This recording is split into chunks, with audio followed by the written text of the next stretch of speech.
Buenos dias and what's good? Behold, the 2022 Maserati Levante GT in Costa Rica. Levántate.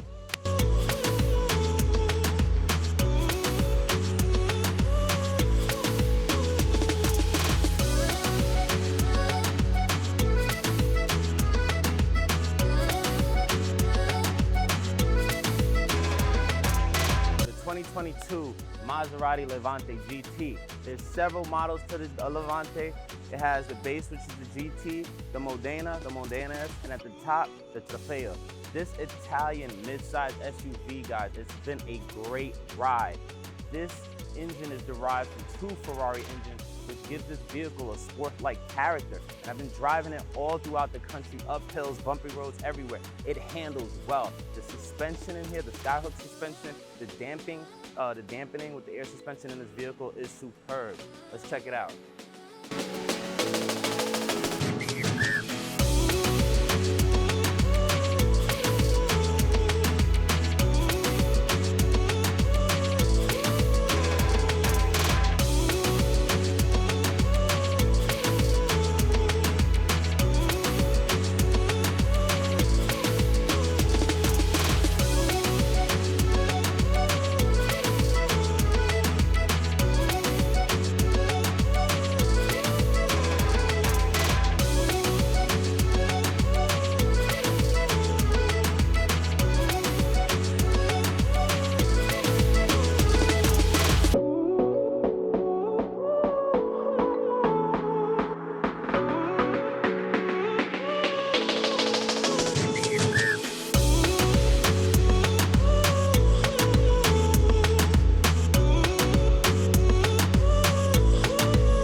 Okay, so we're inside the 2022 Maserati Levante GT, and this has been an exceptional ride, guys. As we cruise through the countryside, you notice all the uneven roads, but matched with pure bliss from all the scenery, the greenery, the people.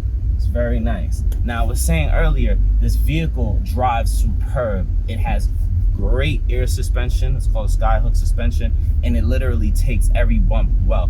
The small little speed bumps that you usually have to stop, that'll actually lift you up out of your seat if you go over them 5 miles an hour. This vehicle will go over that small speed bump at any speed. The suspension will eat it and it keep going. It's a nice drive. That's what's focused on with this vehicle, is the drive.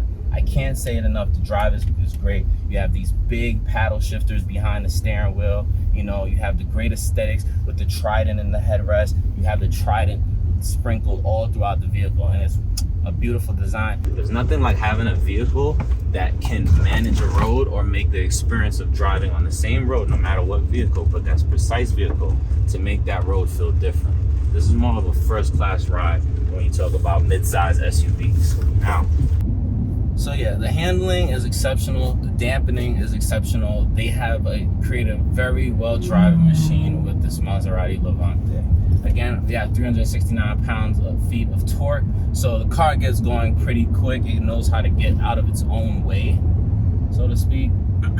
Definitely shoot gaps. Definitely whatever you process you want to do as a driver on the road, you can do. Like, especially I look to this right lane and I want to actually overtake the Suzuki. We can do it in a rather quick amount of time.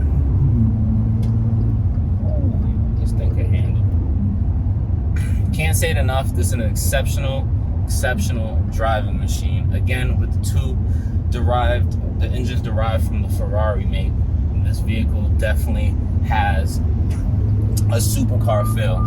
Now, the 345 horsepower engine, you can feel it roar when you step on that pedal. And I'm actually going to switch into sport mode because we got a little bit of an open road to actually engage. So we create a little bit of distance ahead of ourselves. And let's see what the Levante can do. Will it take off or not? Push the pedal now.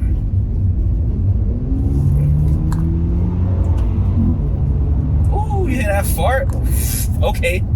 Oh, okay. This car can definitely pick up and get going, guys. There's no doubt about it. 345 horses never felt so fast in a large mid-size SUV.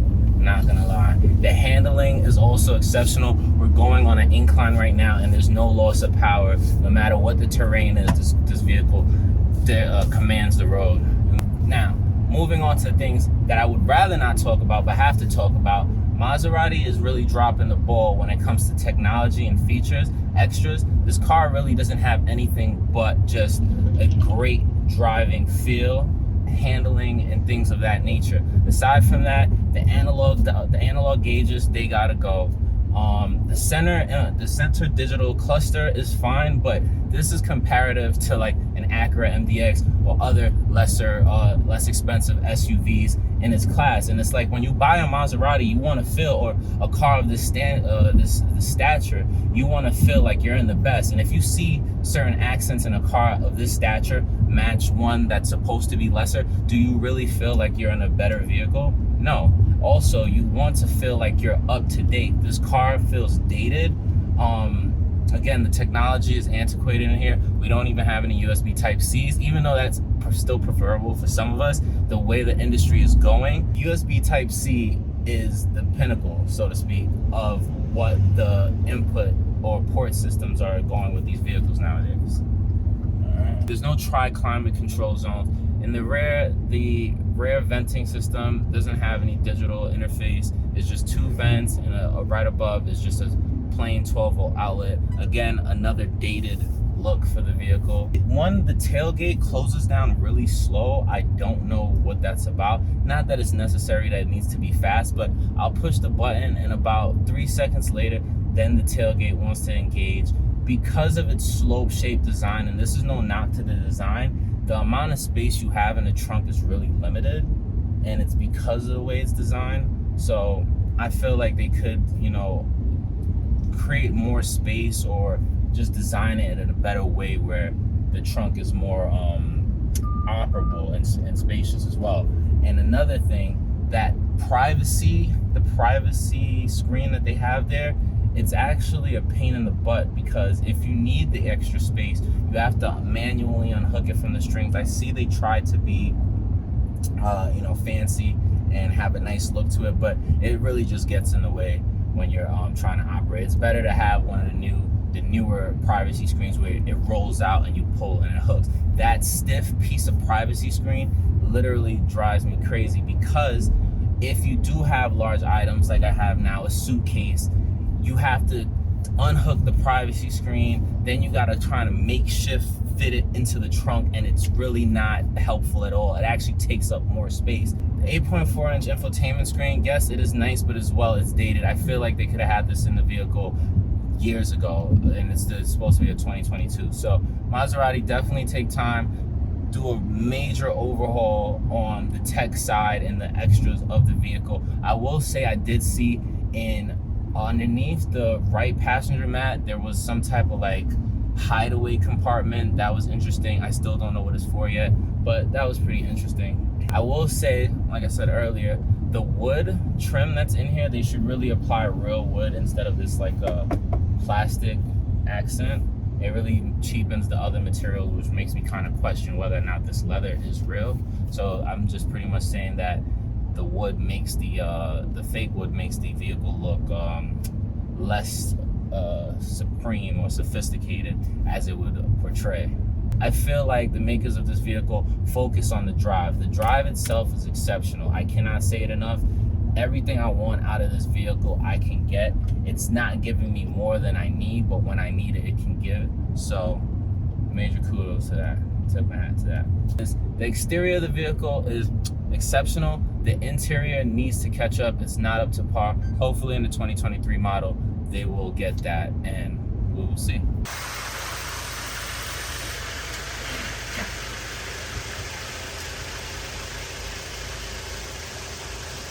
So there you have it, the 2022 Maserati Levante GT. It's been a pleasure, a super awesome drive. Thank you guys for checking it out. Don't forget to like, share, and subscribe. You know my slogan. You click, I drip. You subscribe, I drive. Until next time, hasta luego. Don't forget to drip and drive.